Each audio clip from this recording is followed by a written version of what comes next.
Tengan todos muy buenos días, amados hermanos. Dios les bendiga en este domingo. Les invito a que vayamos a la palabra de Dios y sigan conmigo en la exposición del Evangelio de Mateo. Estamos en el capítulo 12, versículos del 22 al 37, en este mensaje titulado La blasfemia contra el Espíritu Santo. Dice así la palabra del Señor. La escuchamos de pie, no por costumbre, sino en reverencia y para honrar su palabra. Y dice así: Entonces fue traído a él un endemoniado, ciego y mudo, y le sanó, de tal manera que el ciego y mudo veía y hablaba. Y toda la gente estaba atónita y decía: ¿será este aquel hijo de David? Mas los fariseos al oírlo decían: Este no echa fuera demonios, sino por Beelzebú, príncipe de los demonios. Sabiendo Jesús los pensamientos de ellos, les dijo: Todo reino dividido contra sí mismo es asolado, y toda ciudad o casa dividida contra sí misma no permanecerá. Y si Satanás echa fuera a Satanás, contra sí mismo está dividido. ¿Cómo pues permanecerá su reino? Y si yo echo fuera a los demonios por Beelzebú, ¿por quién los echan vuestros hijos? Por tanto, ellos serán vuestros jueces. Pero si yo por el Espíritu de Dios echo fuera a los demonios, ciertamente ha llegado a vosotros el reino de Dios. Porque, ¿cómo puede alguno entrar en la casa del hombre fuerte y sacar sus bienes si primero no le ata? Y entonces podrá saquear su casa. El que no es conmigo, contra mí es, y el que conmigo no recoge, desparrama. Por tanto os digo, todo pecado y blasfemia será perdonado a los hombres, mas la blasfemia contra el Espíritu no les será perdonada. A cualquiera que dijere alguna palabra contra el Hijo del Hombre, les será perdonado. Pero al que hable contra el Espíritu Santo, no le será perdonado, ni en este siglo, ni en el venidero. O haced el árbol bueno y su fruto bueno, o haced el árbol malo y su fruto malo, porque por el fruto se conoce el árbol. Generación de víboras, ¿cómo podéis hablar lo bueno siendo malos? Porque de la abundancia del corazón habla la boca. El hombre bueno, del buen tesoro del corazón saca buenas cosas, y el hombre malo, del mal tesoro saca malas cosas. Mas yo os digo que de toda palabra ociosa que hablen los hombres, de ella darán cuenta en el día del juicio. Porque por tus palabras serás justificado, y por tus palabras serás condenado. Oremos, hermanos. Señor y Padre, damos gracias, Señor bendito. Alabado sea tu nombre, Señor. Eres digno de todo honor, honra, alabanza. Toda nuestra adoración, Señor, es para ti. Y eres el único digno de nuestra perfecta obediencia, Señor. Padre Santo, gracias te damos porque a pesar de fallar a este mandato, Señor, tu Hijo Jesucristo cumplió, Señor, con todas las demandas de la ley. Tu Hijo Jesucristo, el perfecto en hermosura, el perfecto en todos sus atributos, el perfecto en obediencia, murió en la cruz en lugar de nosotros. Señor bendito, te pedimos en esta hora que tu Santo Espíritu, Señor, redarguya, Señor Padre, en nuestros corazones, los aliente, les dé vida a los que están muertos, Señor. Te pedimos, Señor, que nos consuele, pero que también, Señor, nos amoneste, nos exhorte, nos mueva, Señor, a vivir para ti. Señor Padre, gracias porque eres nuestro bendito Dios Trino y gracias por tu bendita obra. Pedimos, Señor, y mientras vamos por este pasaje, por estos versículos, Señor, tu Santo Espíritu obre en los corazones, Señor, y que no permita, Señor, abandonar a nadie, Padre, en la dureza de su corazón. Haz tu obra, Padre, y trae vida a todo lo que esté muerto. Te lo pedimos en el precioso nombre de Jesús. Amén. Pueden tomar asiento, amados hermanos.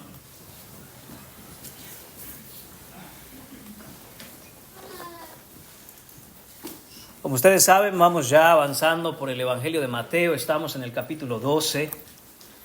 Y justo entramos, hermanos míos, en este relato, en esta narración titulada La blasfemia contra el Espíritu Santo. Un relato, un pasaje que ha sido objeto de muchas preguntas y muchas dudas en el pueblo de Dios. Y la realidad es que hay una pregunta que define el destino eterno de todo ser humano. Una sola pregunta. Y esa pregunta se responde, hermanos míos, no por cuánta información se posee, no tiene que ver por cuánto conocimiento se tiene, sino con qué se hace cuando la verdad se presenta de manera directa y clara. Porque llega un momento en la vida de cada persona y también un momento en la historia en el que la evidencia deja de ser el problema. La luz es suficiente para poder ver. La claridad es total y no deja lugar a ninguna duda. La verdad es innegable como para continuar ignorándola. Y aún así, el corazón del hombre puede elegir continuar viviendo, amando la mentira. No por confusión, no por ignorancia, sino por una oposición profunda, moral y voluntaria. Ese es el instante más peligroso para el alma humana. Cuando la verdad ya no está oculta, cuando la verdad es revelada, cuando la verdad ya no está a discusión, sino que se ataca. Cuando a lo bueno se llama malo y a lo santo se le señala como satánico. Esta mañana nos encontramos, hermanos, ante un pasaje que una vez más nos obliga, nos mueve a examinarnos con total seriedad. No por lo que decimos creer, no por la fe que proclamamos o decimos profesar, sino por cómo reaccionamos cuando Dios revela a nosotros su verdad de manera clara y directa. Es un pasaje largo y extenso en esta mañana, hermanos, y vamos a dividirlo, lo vamos a organizar en 5 encabezados que serán la estructura para entender la enseñanza contenida en él. Tendremos primero la compasión del Mesías, versículos 22 y 23. Después pasaremos a escuchar la conspiración de los religiosos en el versículo 24. El tercer encabezado será la confrontación del rey en los versículos 25 a 30. El punto número 4 de esta mañana lo tendremos en los versículos 31 y 32 con la condenación del pecado y finalizaremos con la condición del corazón, versículos 33 a 35. Así que, hermanos, entremos al texto y vemos el punto número 1 en esta mañana, la compasión del Mesías en los versículos 22 y 23. Dice así el versículo 22: Entonces fue traído a él un endemoniado, ciego y mudo, y le sanó, de tal manera que el ciego y mudo veía y hablaba. Mateo lo que hace aquí, hermanos, es dar continuidad al relato en donde lo dejó. Recuerde que Mateo ha hecho una pausa y nos llevó a la Escritura para mostrarnos que Jesús es de hecho el Mesías prometido, que a pesar de que no está haciendo o actuando como algunos esperarían, Él es verdaderamente el Mesías prometido. De ahí, hermanos, conecta entonces Mateo y dice, entonces, es decir, ahora esto es lo que está ocurriendo. Fue traído a él es Jesús, un endemoniado, ciego y mudo, y Jesús lo sana. Jesús se encuentra con un hombre cuya condición representa la ruina total del ser humano bajo el dominio del pecado y de Satanás. Este hombre está endemoniado, está ciego, está mudo, no puede ver, no puede hablar, no puede liberarse, no puede ni siquiera pedir ayuda. Es un retrato, hermanos míos, viviente de la condición del hombre sin Dios y sin esperanza en el mundo. De esta manera se encuentra espiritualmente todo aquel que no ha puesto su fe en Jesucristo. El espíritu de desobediencia opera en aquellos hijos de ira que aún no han venido a Jesús. Están ciegos para poder ver la verdad. Están mudos para poder hablar lo que deben hablar. Hermanos míos, esto representa repito, la condición de todo ser humano sin Cristo Jesús. Y vemos que el único que puede hacer algo aquí es, por supuesto, nuestro Señor Jesucristo. Dice el texto que Jesús le sanó, de tal manera que ahora el ciego ve y el mudo habla. Cristo no dialoga con el demonio, hermanos. Cristo no realiza un ritual. Cristo no hace las paces con este espíritu inmundo. Él lo libera con total autoridad, una autoridad soberana. En un solo acto de voluntad, nuestro Señor Jesucristo expulsa al demonio, los ojos son abiertos, la lengua es desatada, y en el versículo 23 leemos que toda la gente que estaba ahí está atónita, es decir, está impresionada. Mira con sus propios ojos la obra que hace nuestro Señor Jesús y queda completamente impresionada. Pero no solo eso, el texto dice que hay algo que esta gente empieza a decir. ¿Será este aquel hijo de David? Hermanos míos, es la primera vez en la Escritura en donde los milagros de Jesús, de hecho, están produciendo en la gente aquello que debían producir.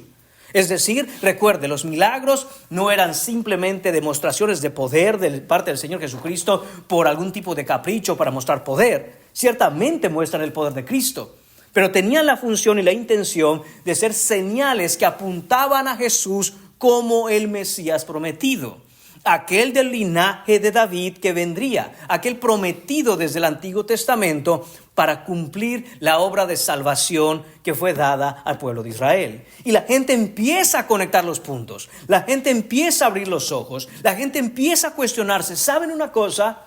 Más allá de lo impresionante que es este milagro, ¿no será que este hombre, este Jesús de Nazaret, este carpintero, es de hecho el hijo de David? Esto, hermanos míos, no es solo un milagro físico. Esta es una señal mesiánica. Isaías había prometido que cuando el Mesías viniera, los ciegos verían y los oprimidos serían libertados.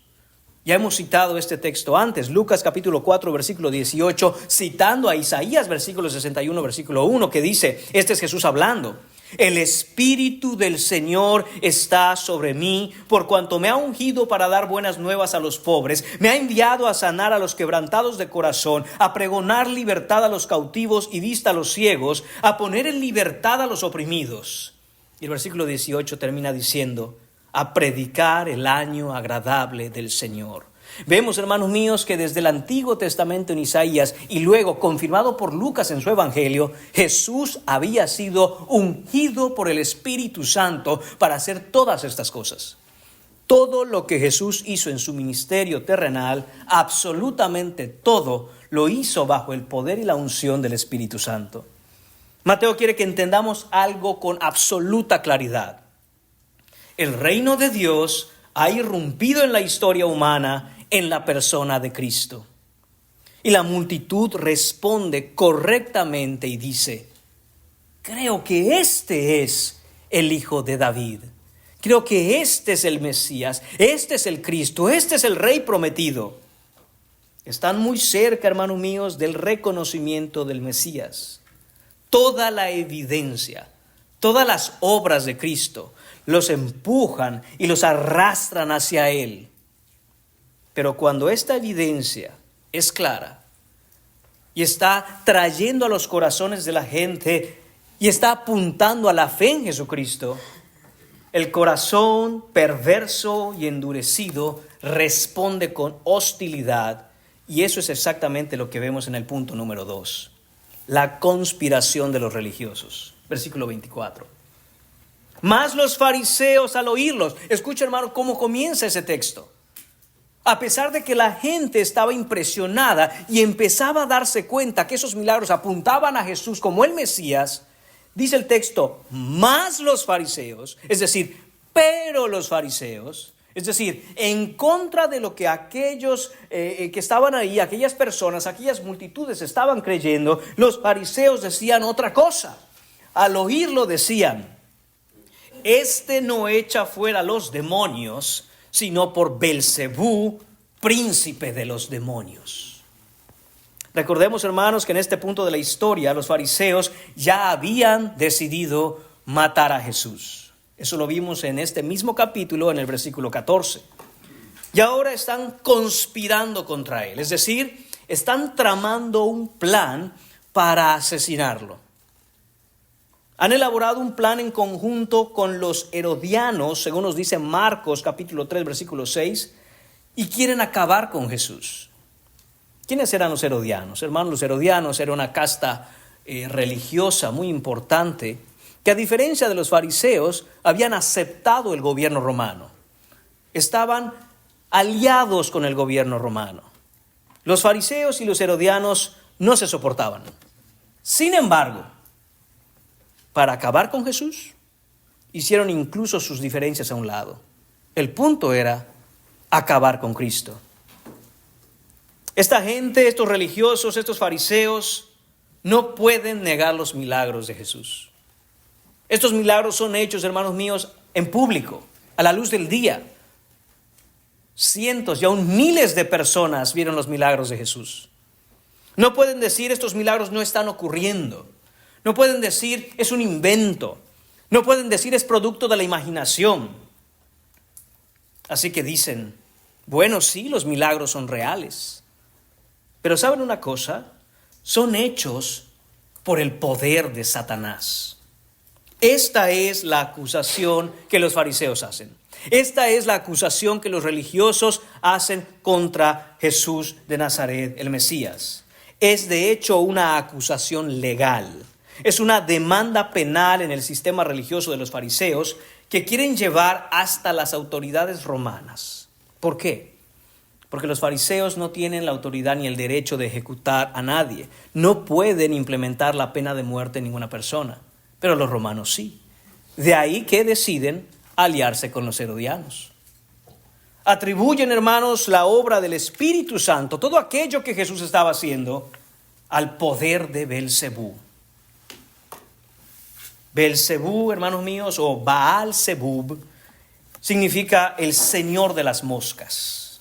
Era un nombre dado a Satanás, un dios filisteo, más particularmente un dios de Ecrón, según nos menciona el segundo libro de los Reyes, capítulo 1, versículos 2 y 3, y había sido adoptado en el judaísmo para referirse a Satanás y llamarlo el príncipe de los demonios.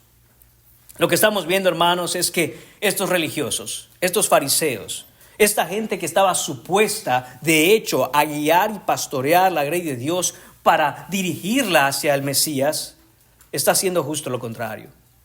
Y esto no es un error exegético.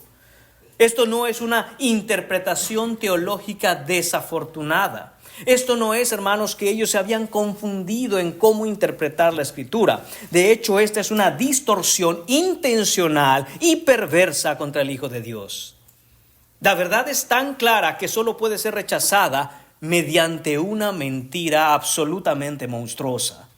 Los fariseos están afirmando que el Señor Jesús en realidad es un demonio al servicio de Satanás, su señor.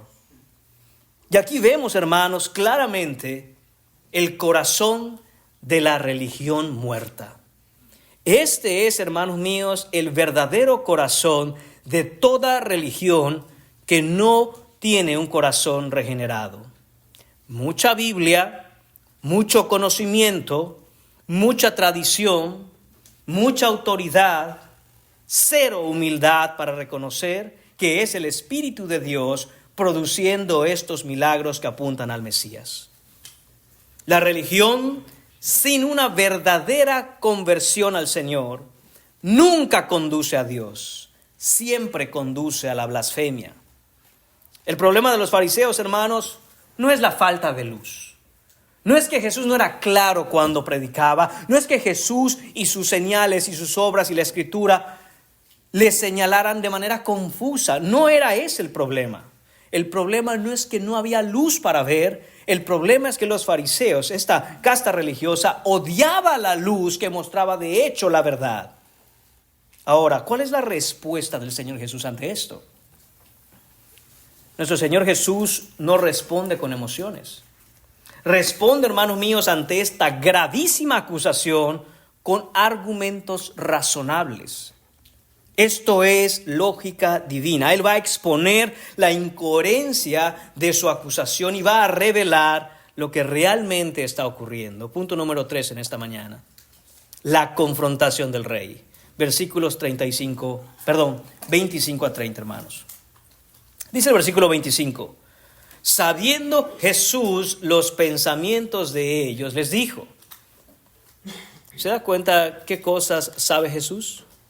Él sabe todo, absolutamente todo. Jesús sabe exactamente todo lo que has estado pensando toda tu vida.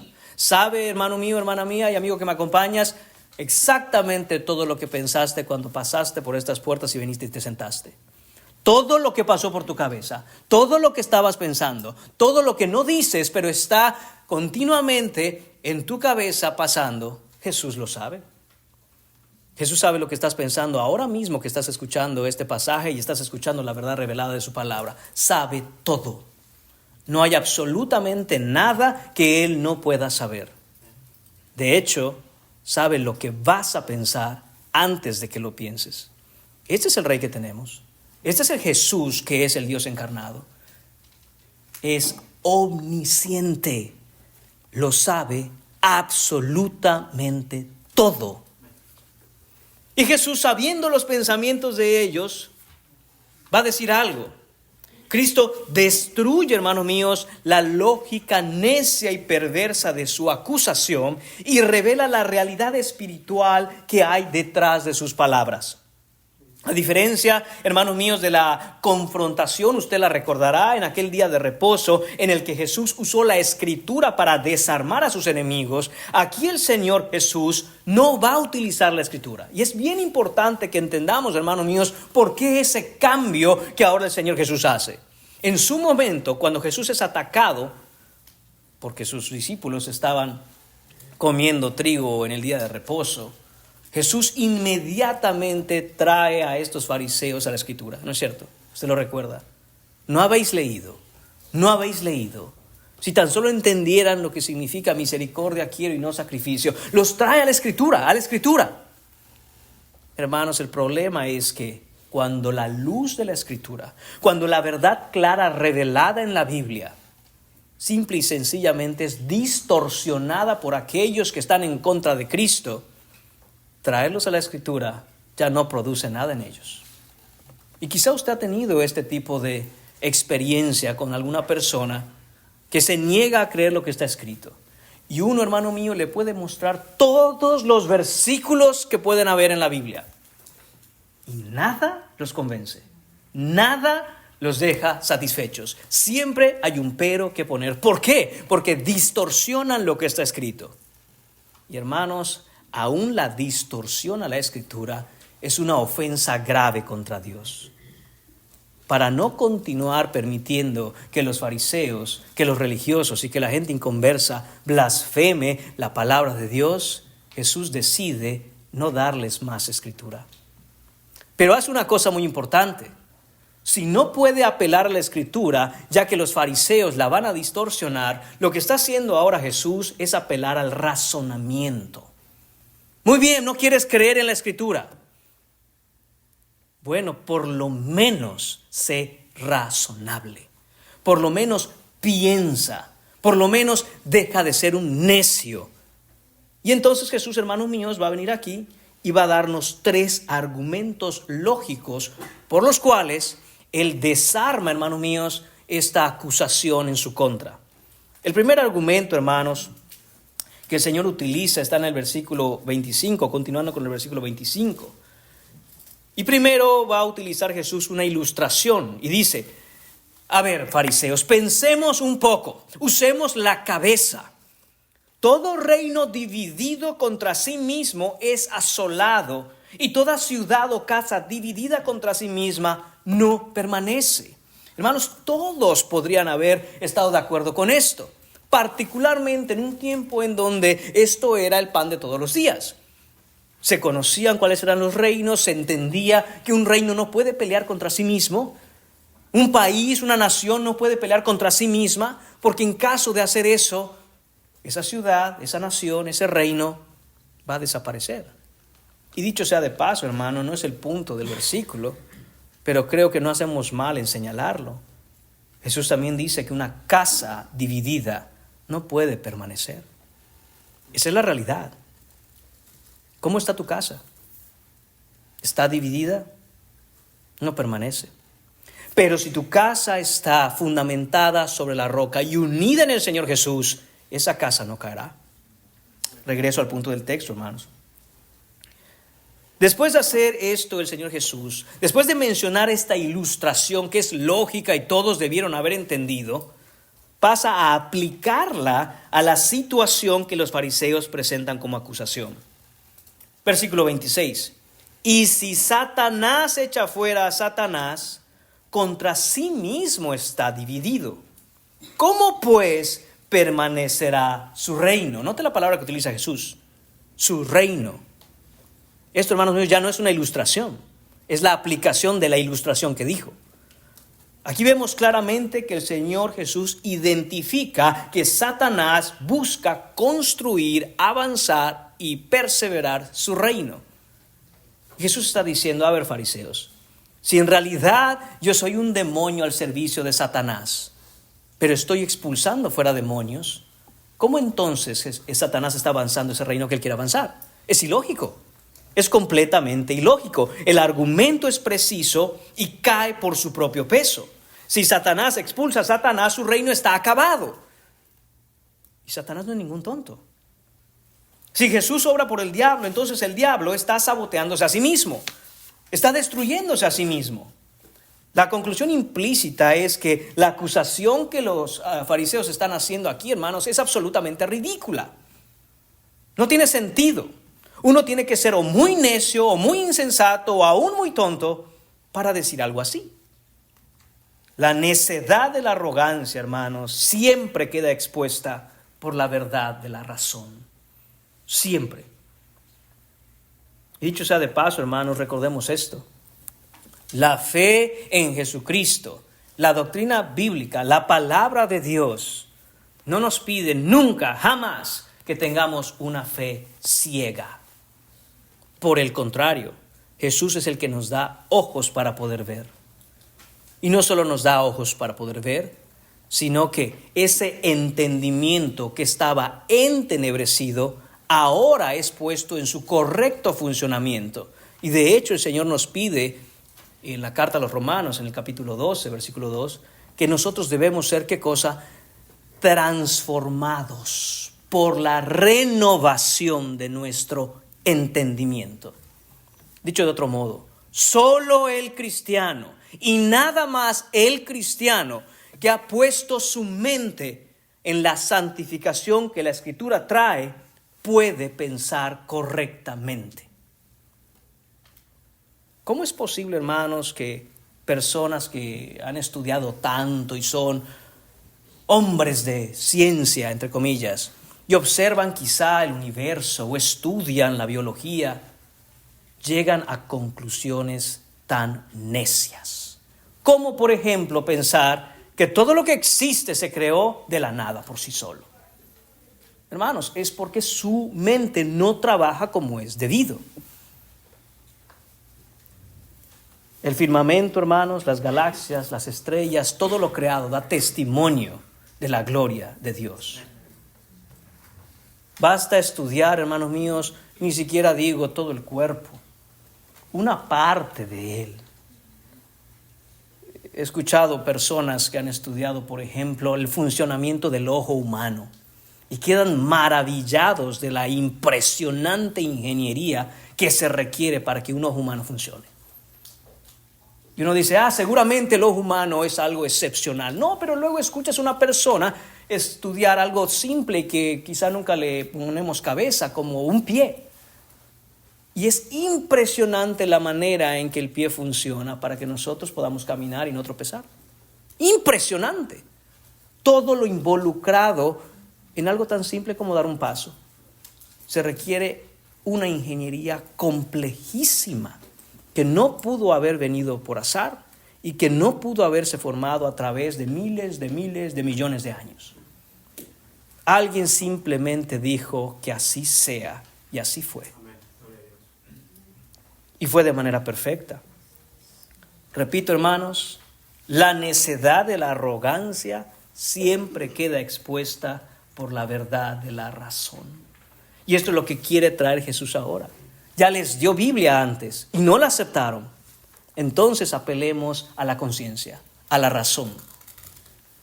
Pero luego Cristo, hermanos, presenta un segundo argumento. Esto no para aquí. El argumento número 2 está en el versículo 27 y empieza de esta manera. Y si yo echo fuera a los demonios por Belcebú, ¿por quién los echan vuestros hijos? Esto, hermanos míos, desenmascara una vez más. Ahora, no solo la falsedad de la acusación, no solo la necedad de dicha acusación, sino también, en este caso, desenmascara la hipocresía de los fariseos. Note la pregunta que dice: ¿por quién los echan vuestros hijos? Es claro, no se discute, Jesús está echando fuera demonios, esto todo el mundo lo sabe, los fariseos lo saben y no pueden negarlo.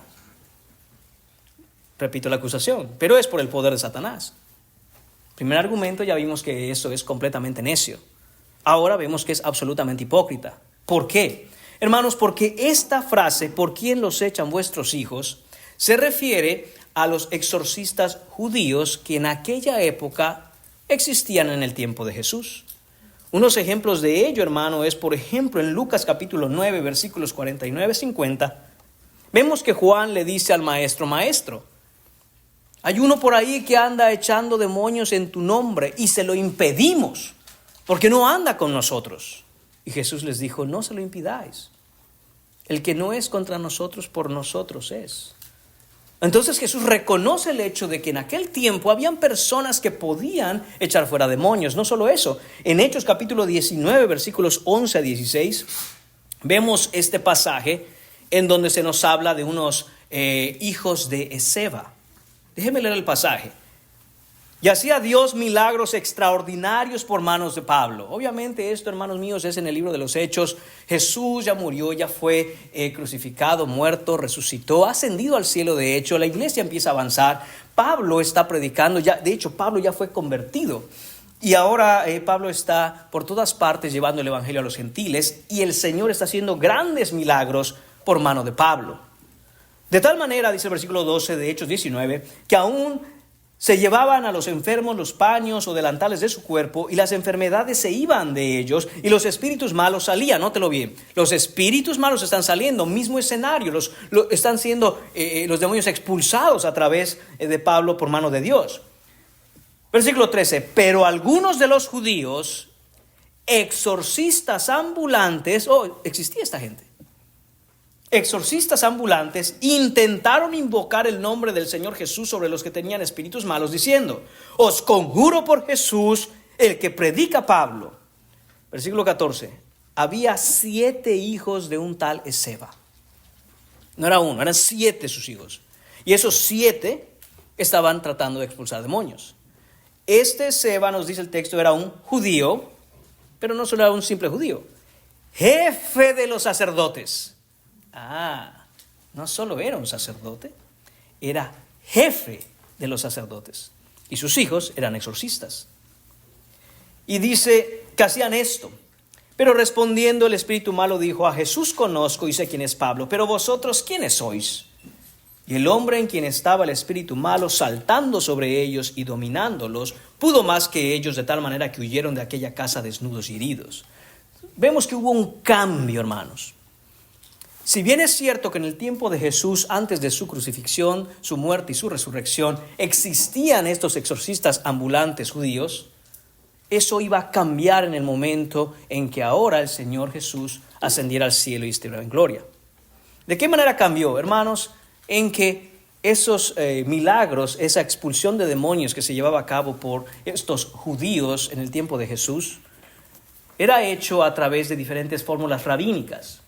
Y el Señor, en su misericordia por aquellos endemoniados y oprimidos, liberaba a esta gente. Esto los fariseos lo sabían muy bien. No solo lo sabían muy bien, sino que lo aceptaban. No solo lo aceptaban, lo promovían. Y no solo lo promovían, se jactaban de que estas cosas eran hechas bajo los ritos rabínicos que ellos mandaban. Históricamente, en el judaísmo del primer siglo, estos judíos exorcistas podían hacer expulsiones de demonios mediante estas oraciones y estas invocaciones en el nombre de Dios. Y por eso Jesús les dice, ¿y sus hijos? ¿Por quiénes echan los demonios? Ustedes me están acusando a mí de expulsar demonios en el poder de Satanás. ¿Y qué hay de sus hijos? Aquí la palabra hijos, hermanos, no se refiere directamente a que eran hijos biológicos, sino que el Señor Jesús los llama así en sentido de que eran discípulos de los fariseos. Por tanto, dice el versículo 17, esta es la conclusión, ellos serán vuestros jueces. Esta es una conclusión, hermanos, en dos partes. Primero, esos exorcistas que ellos mismos validaban como auténticos, echaban fuera demonios de manera limitada y de acuerdo a las fórmulas rabínicas. Pero el Mesías, Jesucristo, está expulsando demonios sin ningún tipo de ritual, sin ningún tipo de fórmula rabínica, sino de manera directa y, hermanos míos, con total autoridad y poder. Es decir, los exorcistas de aquel entonces eran menores que el Señor Jesús. ¿Por qué no entonces reconocer un poder que es absolutamente mayor? La existencia reconocida de esos judíos que echaban fuera demonios testifica de la hipocresía de los fariseos que acusan al Señor Jesús, no porque expulsaba demonios, sino porque esos milagros, de hecho, los señalaban a Él como el Mesías. En pocas palabras, hermanos, Jesús está diciendo, ustedes son unos hipócritas, porque si yo estoy expulsando a los demonios en el poder del demonio, y estoy haciendo básicamente lo mismo que sus discípulos al expulsar y liberar gente endemoniada, ¿por qué ellos no lo hacen en el poder de Satanás y yo sí? O es una o es otra. No podemos ser selectivos. Es igual para ellos que para mí. Y si es igual, entonces sus hijos también lo hacen por Satanás. Y como es enseñanza de ustedes, entonces ustedes también son demoníacos. De nuevo, hermanos, expone la hipocresía de los fariseos. Pero segundo, dice el Señor Jesús en el versículo 28, pero si yo, señalándose al mismo, por supuesto, por el Espíritu de Dios echo fuera a los demonios, ciertamente ha llegado a vosotros el reino de Dios. Aquí está la declaración demoledora del Señor Jesús. No hay que esperar el reino. El reino no está viniendo. El reino no va a llegar un día. El reino ya llegó. El rey está aquí y llegó con poder y llegó con autoridad, una autoridad infinitamente superior a la de ellos. Y por eso, hermanos míos, los fariseos no quieren que la gente reconozca que Jesús es el Mesías. Pero aún no ha terminado la cosa, hermanos. Hay un tercer argumento que da Jesús, por si fuera poco. El tercer argumento dice así en el versículo 29, porque ¿cómo puede alguno entrar en la casa del hombre fuerte y saquear sus bienes si primero no le ata? Y concluye, y entonces podrá saquear su casa. El reino de Dios, hermanos, llegó para despojar al enemigo. Jesús se presenta a sí mismo como un hombre que es mucho más fuerte que el hombre fuerte y que ha venido a conquistar y a atar al hombre fuerte y saquear su casa. Este hombre fuerte, hermanos, es Satanás. Segunda carta a los Corintios, versículo 4 nos dice que Él es el Dios de este mundo. En Efesios capítulo 2, versículo 2 lo llaman el príncipe de la potestad del aire. Jesús se presenta a sí mismo, hermanos, entonces como aquel que ha vencido a este príncipe, que ha vencido a este Dios con D minúscula, a este Dios del mundo. Cristo no está cooperando con Satanás, no está sirviendo a Satanás, no está, hermanos míos, en alianza con Satanás. De hecho, ha venido a derrotarlo por completo. Colosenses capítulo 2, versículos 14 y 15 nos dice que en la cruz, hermanos, triunfó Jesús públicamente y ha destronado los poderes de las tinieblas. En primera de Juan capítulo 3, versículo 8 nos dice que para esto es que apareció el Hijo del Hombre, para deshacer las obras del diablo. La casa a la que Jesús se refiere, hermanos, en este texto es este mundo caído. El hombre fuerte es Satanás y los bienes que posee son las almas de los hombres. Y Jesús ha llegado y ha entrado en esa casa, ha atado al hombre fuerte y está liberando las almas de los hombres. ¿En qué momento Jesús entró a esa casa? El momento en el que Él encarnó. El Señor Jesús es el hombre más fuerte que viene a poner fin a todo dominio satánico y a salvar las almas de los hombres. Esto, hermanos míos, es una guerra. Es una guerra de dos reinos. Pero solo hay un rey que es el Todopoderoso. Y ese Rey poderoso, Jesucristo, ha llegado para vencer el mal. Ha llegado para destronar a Satanás. Y es entonces que viene la línea divisoria en el pasaje. Y cada uno de nosotros tiene que decidir de qué lado de la guerra se encuentra. Cada uno de nosotros aquí presentes tenemos que decidir bajo qué rey queremos luchar. Dice el versículo 30, el que no es conmigo, este es el Señor Jesús declarando, afirmando y hablando esta frase. El que no es conmigo, contra mí es. Y el que conmigo no recoge, desparrama. ¿Estás con Jesús o estás contra Jesús? ¿Estás recogiendo o estás desparramando? El punto es este: no hay terreno neutral. No existe la neutralidad. Nada es imparcial. No existe terreno neutral cuando de lo espiritual se trata.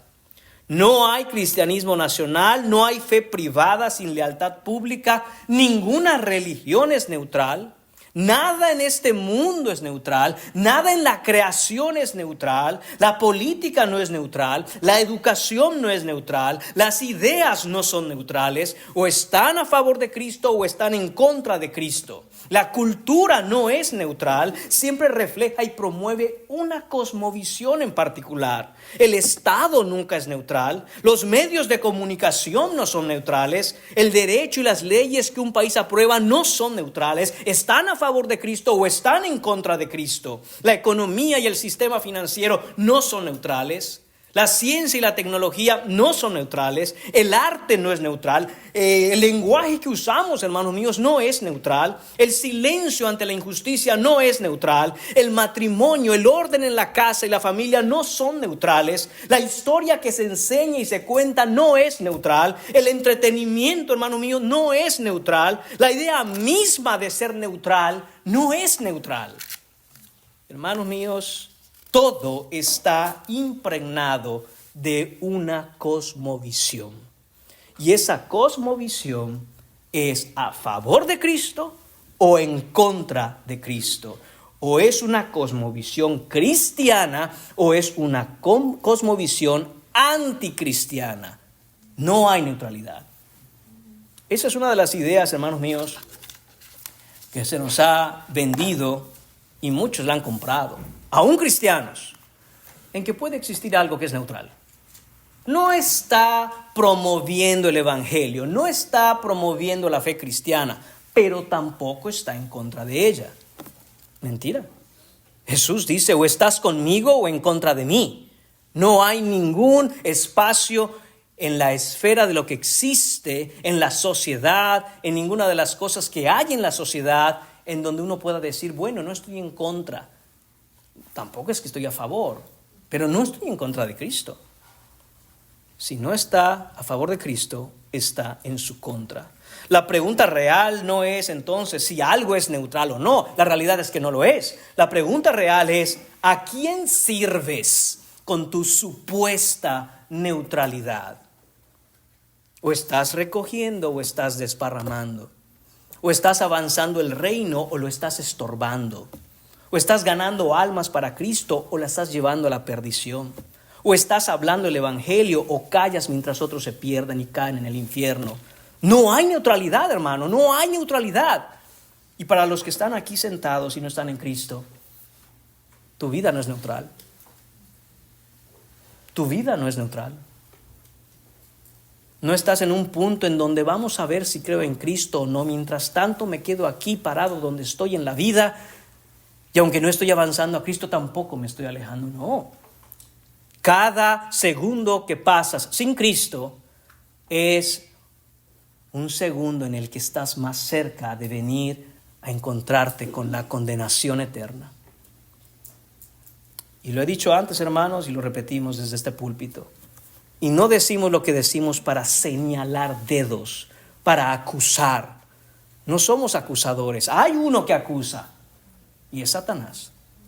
Lo decimos para que despiertes y no te creas que eres neutral.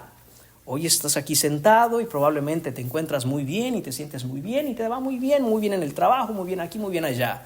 Pero en cualquier instante y en cualquier momento, la muerte tocará las puertas de tu vida. ¿Y qué vas a hacer ese día? Platicábamos con algunos hermanos esto y lo platico a ustedes también. Si supiéramos el día, la fecha, la hora y el lugar donde moriríamos, yo decía esto, que me digan por lo menos el lugar para que yo no vaya por ahí. Si supiéramos cuándo nos vamos a morir, diríamos, bueno, tengo de aquí a tal tiempo, ya luego me arrepiento. El problema es que no lo sabemos. El problema es que no lo sabemos. Puede ocurrir en cualquier instante. Tú no sabes que la gente muere. Mira, el 100% de las personas muere. 10 de cada 10 personas van a morir. No hay manera de escaparse de eso. ¿Quieres esperar el día y el momento en el que quizá, porque tampoco eso tienes asegurado, quizá vas a estar en cama, postrado, esperando el último segundo de tu vida a ver si ese día te arrepientes? Muchos no tienen ni siquiera esa oportunidad. Pero ¿por qué tendrías que esperar hasta ese momento si te puedes arrepentir hoy y creer en Cristo? Abandonar tu vida pasada y venir a servir a Jesucristo. Venir a tener vida eterna en Él y estar en paz para con Dios. No importa lo que tengas que perder en este mundo. Nada de lo que hay en este mundo te vas a llevar. Nada de lo que hay en este mundo vale el destino de tu alma. Ven a Cristo en arrepentimiento y fe. Jesús nos está diciendo, no hay neutralidad en esto. No existe. O estás en mi reino y estás avanzando mi reino y estás avanzando conmigo mi reino, o estás en el otro reino opuesto a mí. Y este es el punto. Jesús vendrá con poder a destruir ese reino y a todos los que sirven en ese reino. Pero Cristo, hermanos, no solo confronta la lógica. Ya vimos 3 argumentos por los cuales Jesús dice es imposible que esa acusación sea cierta. Ahora advierte sobre el peligro eterno de persistir en ese rechazo. La condenación del pecado, punto número 4, versículos 31 y 32. Esta, hermanos míos, es probablemente la advertencia más solemne jamás pronunciada en la Escritura. Dice el versículo 31, por tanto os digo. Note cómo Jesús empieza a llevar toda esta argumentación a su punto final, a su conclusión final. Dice, por tanto, esto es lo que yo les digo. Todo pecado y blasfemia será perdonada a los hombres, mas la blasfemia contra el Espíritu no les será perdonada. Versículo 32, a cualquiera que dijere alguna palabra contra el Hijo del Hombre, le será perdonado. Pero al que hable contra el Espíritu Santo, no le será perdonado ni en este siglo, ni en el venidero. Hermanos, qué palabras tan contundentes. Algunos dicen, bueno, esa es su interpretación. Solo leímos el texto tal cual está en la Biblia. Este es Jesús exponiendo la verdad. No hemos agregado ni quitado nada. Usted puede verlo con sus propios ojos. Jesús está diciendo que cualquier tipo de blasfemia contra Él tiene perdón. Pero que el que hable contra el Espíritu Santo, eso jamás le será perdonado. Ni en este siglo, ni el venidero. Aquí el Señor Jesús lleva la confrontación a su punto más grave. Ya no está respondiendo, hermanos, a una acusación intelectual. Ya no tiene que ver con la razón y el conocimiento y lo que pensamos. Ahora Él ha dejado de razonar con ellos y está emitiendo un veredicto espiritual. Jesús no solo conoce los pensamientos de todos los que están aquí, conoce el estado espiritual de cada uno de los que está aquí. Y el Señor está diciendo esto. Por tanto os digo, todo pecado y blasfemia será perdonado a los hombres, mas la blasfemia contra el Espíritu no les será perdonada. ¿Sabe qué es lo que tenemos en común todos los que estamos aquí? No es el idioma, no es el país. Es que todos somos pecadores. Todos tenemos una lista interminable de pecados. Aquí sentados. Y miren lo hermoso de lo que dice Jesús en el versículo 31. Todo pecado y blasfemia será perdonada a los hombres. Absolutamente todo. Todo en este texto, en el griego original, significa todo. Absolutamente todo puede ser perdonado. Eso es hermoso, hermanos. Es hermoso ver que el Señor Jesucristo va a dar esta advertencia con amor, con gracia, de una manera solemne, haciéndole ver a todos que en Él hay perdón. Todo puede ser perdonado. Esto no es una amenaza. El asesinato puede ser perdonado. El robo puede ser perdonado. El adulterio puede ser perdonado. La mentira puede ser perdonada. La idolatría puede ser perdonada. La fornicación puede ser perdonada. El aborto, el alcoholismo, la drogadicción, la violación, el homosexualismo, la codicia, el odio, la herejía, el orgullo. Todo puede ser perdonado. Todo. Algunos que están aquí sentados pueden caer en alguna de estas categorías. Están en pecado. Pues ese llamado es para ti hoy. Puedes ser perdonado. No persistas en ese pecado. Corta lo que tienes que cortar. Acaba con lo que tengas que acabar. Tu alma es más valiosa que cualquier placer que algún pecado pueda darte. Ven al Señor Jesucristo. Todo pecado y blasfemia será perdonada a los hombres. Toda. La pregunta es, ¿qué vas a hacer tú con esta sentencia, con esta frase de Jesús, con esta verdad que está declarando el Señor Jesús? ¿Qué vas a hacer con eso? Escucharla y decir, sí, eso dicen, pero yo voy a seguir siguiendo mi vida exactamente igual. Hay personas, hermanos míos, a las que uno ve un día y 5, 10, 20 años después los ve y están exactamente en lo mismo. ¿Por qué? En el fondo, porque no creen lo que Jesús dijo, que todos los pecados pueden ser perdonados. No lo creen. No, yo voy a seguir viviendo en fornicación. No, yo voy a vivir con mi drogadicción. No, yo voy a vivir con mis mentiras. No, yo voy a vivir con... Póngale usted el pecado que usted quiera. Así voy a seguir viviendo. Sin embargo, hermanos, Jesús dice claramente, pero la blasfemia contra el Espíritu Santo no les será perdonada. Jesús no está diciendo, hermanos, entonces que hay un pecado más grande que la gracia de Dios. No existe un pecado más grande que la gracia de Dios. La gracia de Dios es infinita, es eterna. La puerta de entrada al cielo, hermanos, está abierta de par en par para que no importa el tamaño del pecador, pueda pasar por ella. Al mismo tiempo, hermanos, es tan estrecha que solo aquellos que creen en Cristo pueden entrar.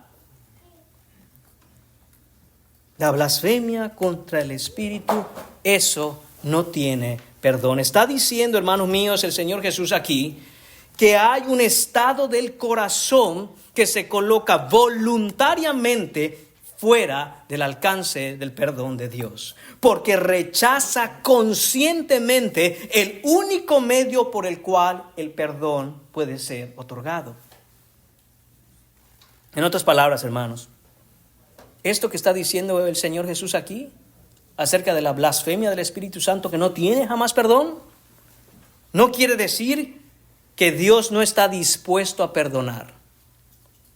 Lo que quiere decir es que un corazón endurecido rechaza el perdón que Dios ofrece. Y ese rechazo intencional, deliberado, persistente, consciente, informado, se lleva a cabo bajo la revelación directa y clara de quién es Jesús por parte del Espíritu Santo. Y aún así la persona rechaza el perdón de Dios. La blasfemia contra el Espíritu Santo no consiste entonces en una mala palabra que uno diga contra el Espíritu.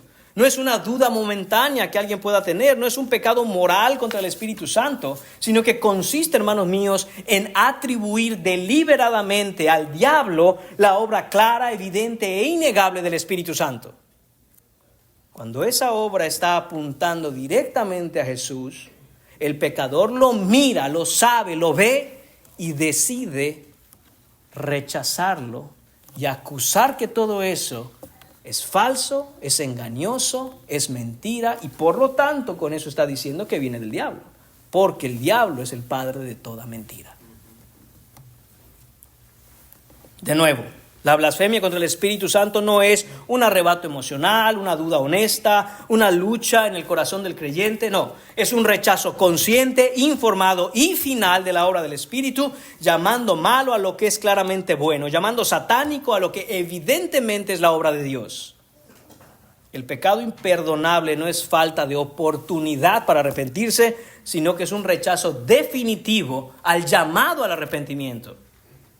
Aquí vemos algo verdaderamente aterrador, hermanos. Dios puede retirar su gracia y dejar al pecador entregado a su dureza como Él quiere. Por eso es que al abrir este servicio, hermanos, mi oración es que por misericordia el Señor no deje a ninguno de los que está aquí en la dureza de su corazón y lo abandone a sus propios deseos y concupiscencias. Quiera Dios traer convicción a tu corazón este día. Quiera el Señor hacer esa obra en tu corazón para convencerte de que eres un pecador y necesitas salvación. Y no solo reconocer que eres un pecador y necesitas salvación, sino que esa salvación solo puede venir por Jesucristo. Solo puede venir por nuestro Salvador que murió en la cruz. Y solo puedes recibir ese perdón cuando vienes a Él, te arrepientes y ahora quieres formar parte de su reino. La blasfemia contra el Espíritu Santo es un pecado imperdonable, hermanos míos, muy específico en el ministerio terrenal de nuestro Señor Jesucristo. Porque la plena revelación de la gloria de Dios fue dada a conocer en la persona y la obra de Jesucristo. ¿Qué vemos entonces en el pasaje, hermanos? Vemos que los fariseos vieron la plenitud de la revelación frente a ellos con sus propios ojos. Tenían a la segunda persona de la Trinidad encarnado frente a ellos. Atestiguaron las maravillas, los señales, los prodigios y los milagros que apuntan a Jesús como el Mesías prometido a Israel. Y la conclusión a la que estos hombres llegaron en la dureza de sus corazones es que Jesús no era el Hijo de Dios, sino un demonio encarnado al servicio y control de Satanás, y por lo tanto había que matarlo. No es que no hayan entendido quién es Jesús, es que a pesar de que lo entendieron, prefirieron acusarlo antes que reconocer que estaban equivocados acerca de Dios, equivocados acerca de la Biblia. No estaban dispuestos a renunciar a todo lo que poseían, no estaban dispuestos a renunciar a su posición privilegiada como importantes rabinos en Israel. Esto, hermanos míos, es la muestra más clara y más alta del orgullo. ¿Qué hay acerca del orgullo, hermanos? ¿Por qué es tan grave? Primero, porque ese es el pecado que convirtió a Lucifer en Satanás. El orgullo. Pero ¿qué hay de tu orgullo? ¿Saben por qué es, hermanos, tan difícil reconocer que nos hemos equivocado, reconocer que somos débiles, reconocer que necesitamos a Cristo Jesús? Porque el orgullo se niega a admitir, primero, que estamos equivocados, que estamos en un error. No sé qué edad tengas tú, pero vamos a suponer que tienes unos 50 años. Nunca has escuchado de Cristo Jesús, nunca has venido a Cristo Jesús y lo escuchas por primera vez.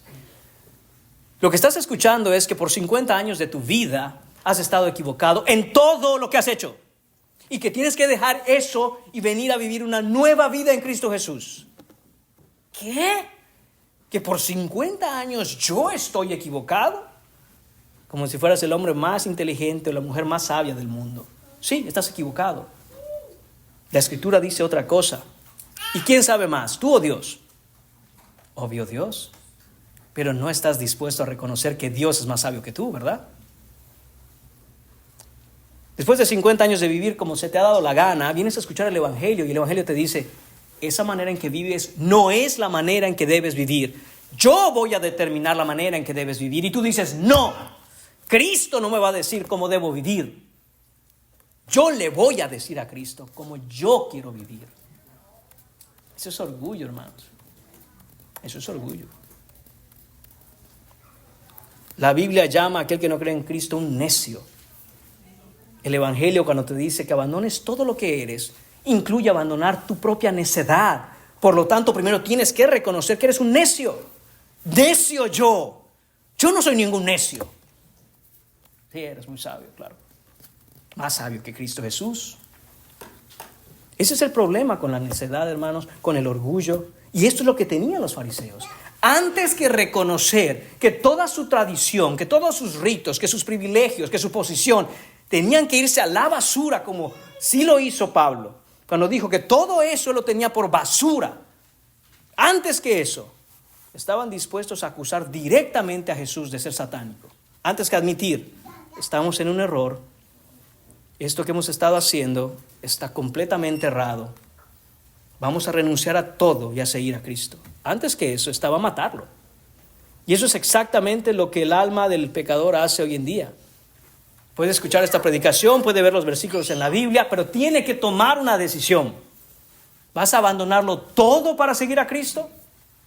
Admitir que has estado equivocado toda tu vida para tener una nueva vida. Hay mucha gente que quiere que Cristo le mejore su vida.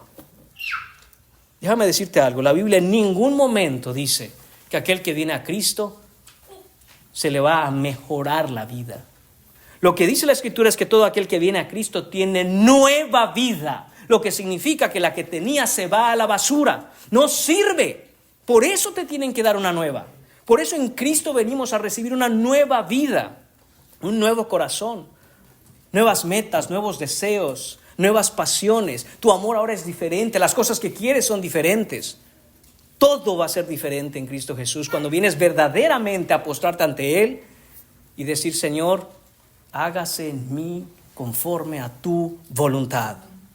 Ese es el verdadero creyente, hermanos. Los fariseos no temían a Dios, acusaban a Dios. Por tanto, la blasfemia contra el Espíritu Santo, tal como vemos en este texto, hermanos, tal exactamente como está aquí descrita, no se puede cometer hoy en día. ¿Por qué? Porque necesitaríamos primero que Jesús estuviera de nuevo encarnado entre nosotros, en el cual Dios Padre muestra toda la revelación de su gloria. Tendría que Jesús estar haciendo los milagros que lo apuntan a Él como el Mesías. Tendría que estar el Espíritu Santo posado sobre Él en esta tierra como estuvo en aquel tiempo, y aún así nosotros mirarlo, entender que Él es Jesús por los milagros que hace, por la Escritura que lo testifica, por la obra del Espíritu Santo en nuestros corazones, y rechazarlo. Así que si, no sé, tal vez pensaba, ¿será que ya he cometido este pecado? Déjame decirte que es imposible de cometer hoy. Sin embargo, hermanos, no nos liberamos tan fácilmente. Eso no quiere decir que podamos relajarnos con respecto a esta advertencia. Porque aquí es donde este texto conecta directamente y teológicamente con Hebreos capítulo 10, versículos 26 a 30. Y por un momento, hermanos, los voy a llevar a Hebreos capítulo 10, versículos 26 a 30. Porque si pecaremos, dice el texto, voluntariamente, palabra importantísima, si pecamos voluntariamente, después de haber recibido el conocimiento de la verdad, ya no queda más sacrificio por los pecados, sino una horrenda expectación de juicio y de hervor de fuego que ha de devorar a los adversarios. El que viola la ley de Moisés por el testimonio de 2 o de 3 testigos muere irremisiblemente. ¿Cuánto mayor castigo pensáis que merecerá el que pisoteare al Hijo de Dios y tuviere por inmunda la sangre del pacto en la cual fue santificado? Y atención, e hiciere afrenta al Espíritu de gracia. Esto es para hoy. Esto ya no es, hermanos míos, para los fariseos. Esto es para hoy, para todos nosotros, para todo aquel que ha venido a la fe en Jesucristo y dice, yo creo en el Salvador. Y de pronto, ¿saben qué? Ando desanimado. Yo creo que no voy a llegar a la iglesia. Yo creo que mejor me quedo en la casa. Yo creo que mejor de lejitos. Yo creo que mejor me miro la predicación en Facebook. Yo creo que mejor... Y poco a poco, lentamente, se va al mundo. Regresa al mundo de donde fue sacado por el Señor y muestra lo que realmente siempre ha sido. Nunca ha tenido verdadera fe en Cristo. Lo que está diciendo este texto, hermanos, no es que alguien, una vez que es cristiano, puede perder esa salvación que Dios le dio, porque la salvación, hermanos míos, es vida eterna, y si la pierde, entonces no queda eterna. No, hermanos, lo que quiere decir es que algunas personas han venido a la iglesia, han participado de la iglesia, han conocido el evangelio, han incluso servido en la iglesia, conocen el evangelio, saben que solo en Jesús hay salvación, pero no quieren venir a Jesús realmente. Hay muchos otros motivos que los pueden mantener dentro de la iglesia por un tiempo, pero después, así como entraron por esas puertas, se van y regresan al mundo. Este es el pecado al que Hebreo se refiere. Voluntariamente pecan contra Cristo, abandonando a Cristo. Dice, después de haber recibido el conocimiento de la verdad, después de que conocieron el evangelio. Hermanos, es mucho más peligroso decir, no, yo ya he escuchado el evangelio. No, yo sé que en Cristo, yo sé que soy pecador, yo sé que Cristo murió por mis pecados, por eso murió en la cruz y que solo en Él hay salvación. Yo sé todas esas cosas, pero no es mi tiempo. Eso es mucho más peligroso que una persona que nunca ha escuchado el evangelio. Mucho más peligroso. Porque el Señor en su misericordia ha traído a esas personas que conocen el evangelio para que lo escuchen y crean en Él. Y aún conociéndolo y aún sabiéndolo, deciden voluntariamente rechazarlo. Voluntariamente. Dice entonces Hebreos, pues ya no queda más sacrificio por el perdón de los pecados. No existe otro sacrificio, solo el de Cristo. Y si no lo quieres aceptar, no hay manera de que entonces puedas venir a la salvación. ¿Sabes qué es lo que queda? Versículo 27 de Hebreos 10. Una horrenda expectación de juicio y de hervor de fuego que ha de devorar a los adversarios. Eso sí es lo que queda. El autor de Hebreos en el versículo 28 nos recuerda lo que pasaba en el Antiguo Testamento, en la ley de Moisés. Y nos dice, en la ley de Moisés, en el Antiguo Testamento, cuando una persona rompía la ley de Moisés, si habían 2 o 3 testigos que testificaran, valga la redundancia, que esa persona había pecado, la paga de ese pecado era la muerte. Tenía que morir. Ahora el autor de Hebreos nos dice, pero ya no estamos bajo la ley de Moisés. Ahora estamos en el Nuevo Testamento. Pero ¿saben qué ley es la que prevalece? La ley de Cristo. Infinitamente mayor que la ley de Moisés. Entonces hace esta pregunta retórica. ¿Cuánto mayor castigo pensáis que merecerá el que, note el lenguaje, pisotear al Hijo de Dios? El que tuviere por inmunda la sangre de Jesús derramada en la cruz y el que hiciere afrenta al Espíritu de gracia. Obviamente, hermanos, la respuesta esperada por la audiencia es una horrenda expectación de juicio y hervor de fuego. Porque han recibido el conocimiento de la verdad, han estado expuestos plenamente al evangelio, han visto la suficiencia del sacrificio de Cristo y aún así voluntariamente la rechazan. ¿Qué significa este rechazo desde la perspectiva de Dios? Hermanos, lo que acabamos de leer. Ese rechazo significa que estás pisoteando al Hijo de Dios, estás teniendo por inmunda su sangre y estás afrentando, ofendiendo, insultando, blasfemando al Espíritu de gracia. Por eso es que, hermanos míos, esto es tan serio. Sobre todo aquellos que nos acompañan aquí domingo tras domingo, domingo tras domingo y domingo tras domingo escuchan el evangelio. Entienden el evangelio, entienden que son pecadores. Se les ha dicho, no hay manera en que tú puedas decir yo no soy pecador. Simple y sencillamente toma los 10 mandamientos, ve uno a uno y dime cuáles has roto. Si eres honesto, los has roto todos, todos. No ha habido un instante en tu vida que hayas podido cumplir uno solo de ellos.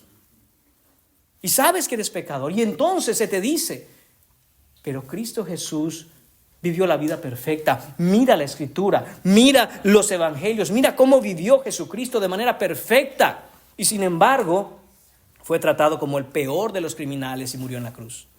¿Sabes por qué? Para salvarte a ti. Sí, yo sé eso. Pero no solo murió por ti, resucitó con poder. Y todo en el que él cree no será avergonzado y tiene vida eterna. Sí, yo sé eso. Yo ya lo sé.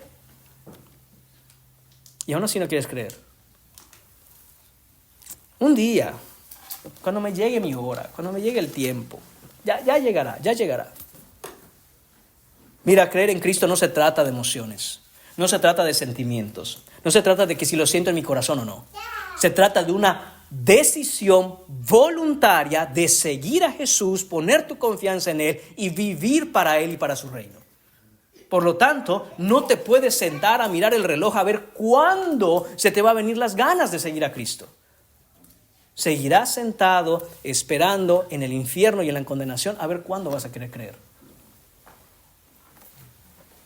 Mateo 12 dice entonces que el Espíritu es blasfemado al llamar satánica su obra. Y en Hebreos 10, hermanos, vemos que el Espíritu es blasfemado al abandonar deliberadamente a Cristo después de haber comprendido quién es Él. Lo que se conoce hoy como apostasía. Entonces, hermanos, si bien es cierto que no podemos cometer la blasfemia contra el Espíritu Santo en el sentido en que fue cometido en el pasaje de Mateo 12, lo que sí puede suceder hoy es lo que se conoce como apostasía. Haber estado, hermanos, en la fe de alguna manera, estar expuesto a la iglesia del Señor, estar expuesto a todas estas cosas y rechazarlo. El mayor peligro espiritual, hermanos, por lo tanto, no es ser un pecador, todos lo somos. El mayor peligro es endurecerse, ser insensible al punto del rechazo consciente a Cristo Jesús y a su obra, que el Espíritu Santo viene y por gracia presenta delante de ti para ser salvo.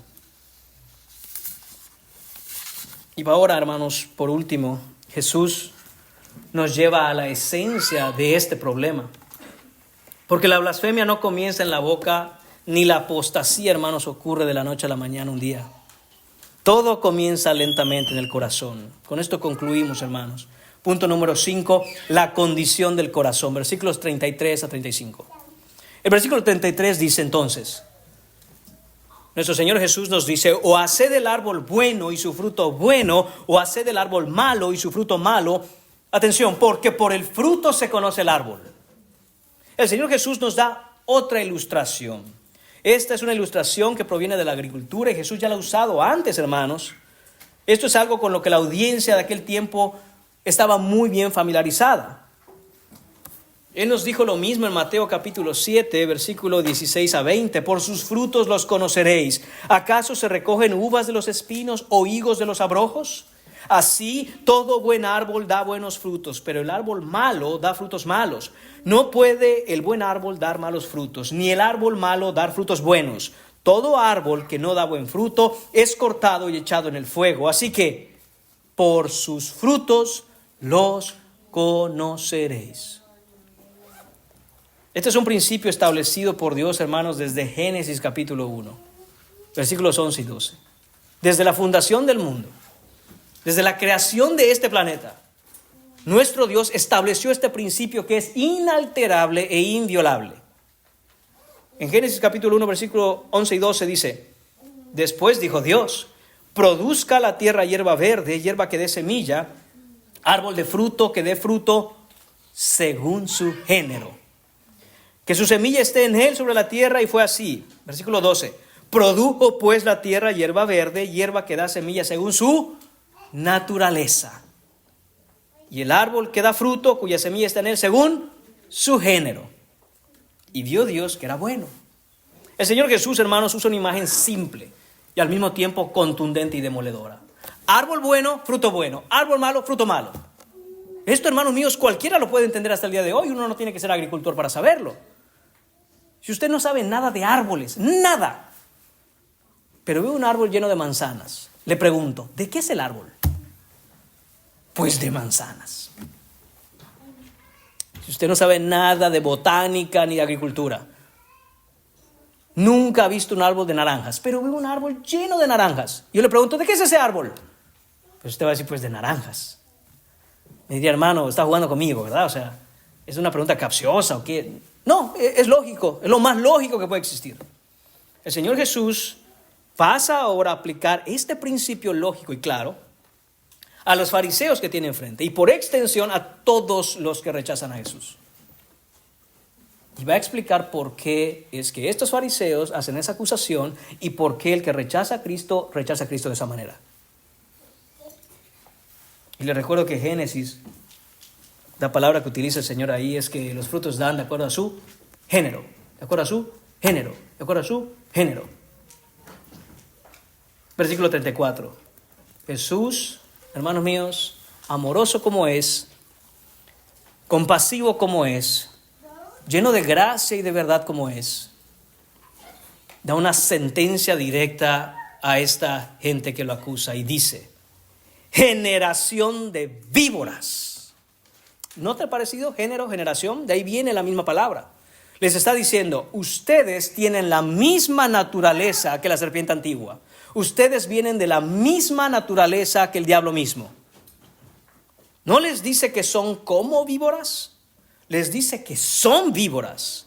Generación de víboras. ¿Cómo podéis hablar lo bueno? Atención, siendo malos. Es una pregunta retórica. Jesús está diciendo, es imposible que ustedes hablen la verdad, hablen lo que es bello, hablen lo que es bueno, cuando ustedes son malos. El fruto del que está hablando aquí Jesús particularmente son las palabras que están diciendo en contra de Jesús. Porque de la abundancia del corazón habla la boca.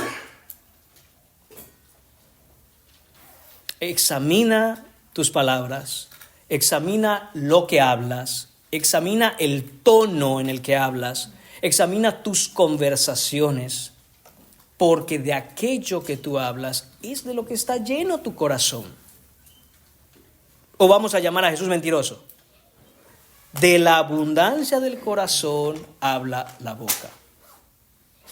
Las palabras revelan la raíz. Esa es la razón de todo lo que se dice. El corazón, hermanos míos, es la raíz y lo que hablamos es el fruto. Nadie puede ver qué hay en tu corazón, solo Dios. Pero no es necesario que veamos tu corazón. No es necesario que alguien tenga algún tipo de poder especial o una unción del Espíritu única para verte y decir, sé lo que hay en tu corazón. No se puede, pero no es necesario. Porque tus palabras revelan lo que hay ahí. Y particularmente en este texto, tus palabras hacia Cristo, hacia su obra, hacia su iglesia, hacia su doctrina, hacia la fe en Él, revelan lo que hay en tu corazón. Y no me importa, hermano mío, hermana mía, si tú me dices, es que esta persona es bien amable, es bien educada, bien tranquilo.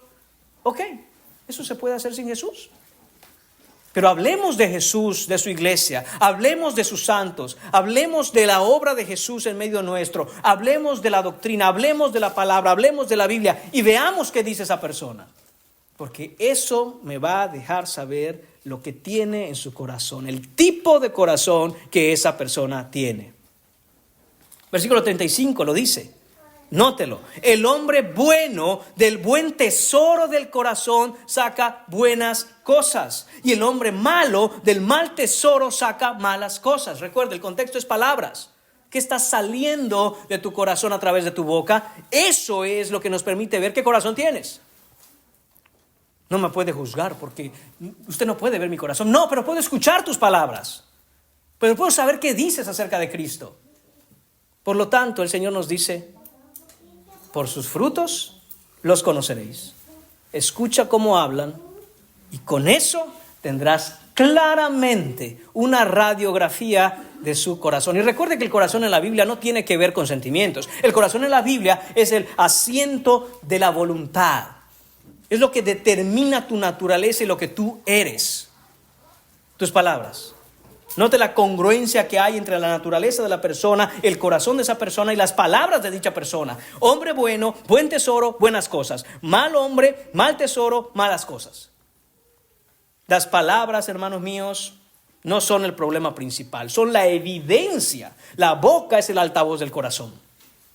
Y es interesantísimo, hermanos, e importante que notemos que el Señor dice que ese hombre bueno, del buen tesoro de su corazón.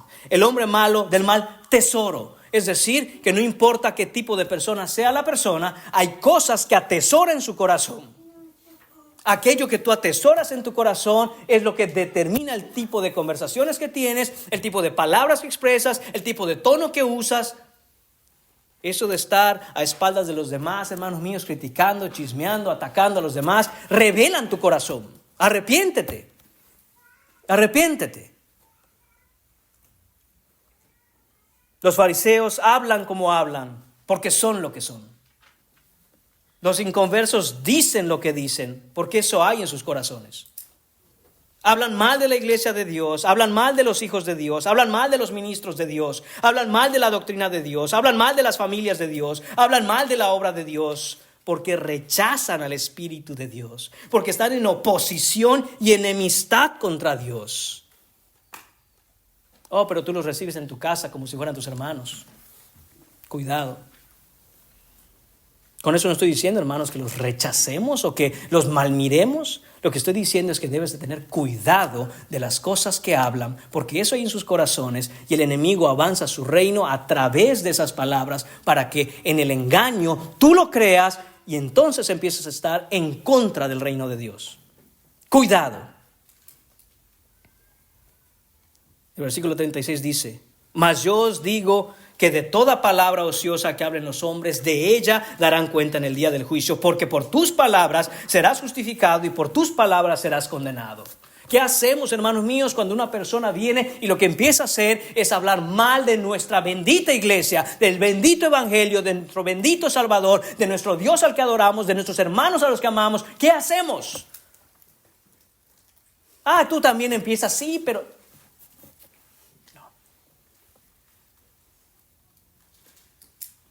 Debemos ponerles un alto. Mira. ¿Es mi familia de la iglesia? ¿Y es mi familia porque mi Señor que me salvó a mí, lo salvó a ellos? Es mi iglesia, es mi Dios. No hables así de mi familia, ni de mi iglesia, ni de mi Dios. Con gusto te recibimos en casa, pero aquí no vas a venir a blasfemar al Espíritu de gracia. No vas a hacer eso. Ok, nos quedamos callados, les damos por su lado. Es que te entiendo. Es que, hermanos, la Escritura es clara. Toda conversación que tengamos, hermanos míos, toda palabra ociosa, dice el versículo 36, de ella daremos cuenta en el día del juicio. No es solo que pecamos con la boca, hermanos, es que la boca revela que somos pecadores. Y Cristo nos está enseñando, hermanos míos, la verdadera antropología bíblica, es decir, la naturaleza del hombre y cómo él es. El hombre no es bueno por naturaleza, sino malo por naturaleza. La manera en que hablamos revela la condición de nuestro corazón. Y nuestras palabras, hermanos, son la evidencia del corazón que tenemos. El corazón que tenemos determina quiénes somos y quiénes somos marca nuestro destino eterno. Es así como funciona. Solo un corazón nuevo produce una nueva manera de hablar. Solo Dios puede dar ese nuevo corazón con un nuevo lenguaje que adore a Dios, que exalte a Dios, que honre a Dios, que proclame a Dios. Solo Dios puede dar ese corazón. Así que, hermanos míos, para terminar este sermón, hoy hemos visto que Cristo no es solo el libertador de aquel endemoniado, sino que también es el juez de todos los corazones. El mismo poder que sanó a este endemoniado, hermanos míos, es el mismo poder que va a condenar a los corazones endurecidos. La pregunta no es si Cristo tiene poder. La pregunta es ¿cómo vas a responder al poder de Cristo Jesús? La verdad es que si rechazas a Cristo, no lo haces por falta de evidencia, sino por rechazo consciente. No sé cuántas veces has estado sentado en una iglesia y no sé cuántas veces un pastor ha presentado el evangelio delante de ti. Pero que sepas esto, cada día que pasa en que tú escuchas el evangelio, la palabra de Dios y la confirmación de que solo en Jesucristo tendrás salvación y lo rechazas, endureces tu corazón un poco más. Cada exposición fiel del evangelio incrementa tu responsabilidad ante Dios. No tomes la fe en Cristo como un juego para ver qué tanto me puedo acercar al infierno sin quemarme. Lo que puede pasar es que cruces el punto sin retorno y la dureza de tu corazón sea permanente. Y esta amorosa advertencia es para los que domingo tras domingo, ya lo hemos dicho, escuchan el Evangelio, escuchan el llamado a la fe y domingo tras domingo lo rechazan. Cristo no es opcional, Cristo no es negociable, Cristo es el Rey de Gloria. Arrepiéntete y cree en Él. Y para los que hemos profesado fe en Jesús, los que ya estamos en su reino, los que ya nos hemos arrepentido de nuestros pecados, no confundas la familiaridad con Cristo con la fe en Cristo. Puedes estar familiarizado con la doctrina, conocer el Evangelio, amar la predicación y aún así no amar verdaderamente a Cristo. Así que persevera como evidencia de tu salvación. Persevera, pero no como mérito para ser salvo, sino porque ya eres salvo. La perseverancia no te salva, pero muestra que has sido salvado. El verdadero creyente, hermanos, y esto nos debe de alentar, nos debe de consolar, aunque no se puede aferrar a Cristo perfectamente, jamás se apartará de Cristo definitivamente. Corre a Cristo hoy, no mañana, no algún día, no cuando esté listo. Corre hoy al Señor Jesucristo y deposita voluntariamente tu fe en Él. Porque la apostasía y el abandono de la fe nunca ocurre de manera repentina. Es el resultado de irse alejando de Él poco a poco, caer en una comodidad en donde ya todo es en automático. Cuidado. Aviva el fuego de tu corazón, enciende tu fe por Jesucristo, búscale, sígale, ámale, sírvele. Entrega tu vida a Él, abandona todo lo que tengas que abandonar y a todos los que tengas que abandonar para honrar al Señor Jesucristo como es debido, solo por fe y solo por gracia. Oremos.